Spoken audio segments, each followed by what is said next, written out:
ভাই ব্রাদার যে যেখানে আছে কে কেমন আছেন সেটা জানাবেন। আশা করি আমি ভালো আছি, তাই আপনারা ভালো আছেন। একটা কথা বলতে আসলাম, ভাই আমরা পৃথিবীতে আসছি একা, যাব একা, সঙ্গে কেউ যাবে না রে ভাই।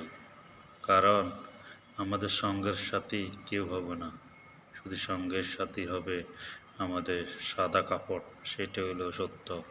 আমরা যত টাকা পয়সা দন দূত রেখে যাব, 2 দিন পর আমাদেরকে আর কেউ মনে রাখবে না। যখন যারা আত্মীয় স্বজন পাড়াবসি আছে, তারা যে আমার কবরের পাশে 2-3 দিন যদি হাঁটতে যাইতে আমাকে কবরবাসী হিসাবে সবাই সালাম দিয়ে আসবে, কিন্তু কবর দিয়ে তাকাতে দিব অমুক মারা গেছে সেটাই বলবে।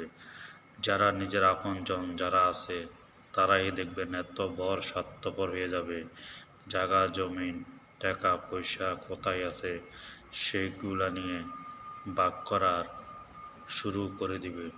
আপনি যে স্ত্রীর সাথে বছর 30 বছর 40 বছর সংসার করেছেন, এখন যে যখন আসছে আপনার মৃত্যু পরে দিনে তারা 21 দিনের কিন্তু নাই। স্যার এখন যারা শহরে থাকে, শহর গ্রাম থেকে শহরে কীভাবে ছুটি চলে যাবে, সেটাই সেই মানুষটাই আপনাকে ভুলে যায়। কিন্তু আমরা এত নিষ্ঠুর মানুষ, কীভাবে একজন মানুষকে কবরে রাখি 21 দিনের জন্য। ঘরের একজন নারী অপক্কা স্বামীর দায়িত্বটা পালন না করে সে কীভাবে ছুটি চলে যায়, শহরে যাবার চিন্তা ভাবনা করে। এইসব নারীরা কীভাবে যেন চলাফেরা করে সেটাই আমি জানি না।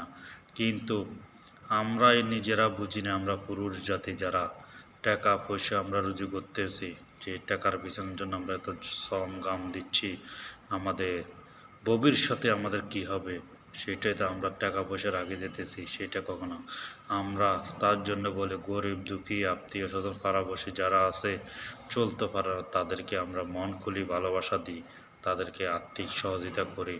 তাহলে আল্লাহ তাআলা একদিন না একদিন আমাদেরকে বোঝে। এই দুনিয়াতে যাবার পরে ওই দুনিয়াতে গেলে আমাদের এটা আমলনামা হিসাবে এটারে কার্যকারী করা হবে। তাই আমরা চাই যে আমাদের ভাই ব্রাদার যারা যে জায়গাতে একটাই জিনিস টাকার পিছনে না ধরে আমলনামা করেন, 5 ওয়াক্ত নামাজ পড়েন, আল্লাহ বিল্লাহ করেন, আল্লাহ তাআলা একদিন না একদিন আপনার সফলতা ইনশাল্লাহ হবে। তাই কাউকে যতদিন আছেন এতদিন আল্লাহর সবাইকে বিশ্বাস করেন, আত্মীয় স্বজনকে বুকে টানিয়ে নেবেন, ভালোবাসা দিবেন, সবার প্রতি ভালোবাসা থাকবে, ভালোবাসা দিবেন। আইসি একা, যাবো একা, সঙ্গে কেউ যাবে না। এইটাই সত্য, এটাই আসল। আসসালাম।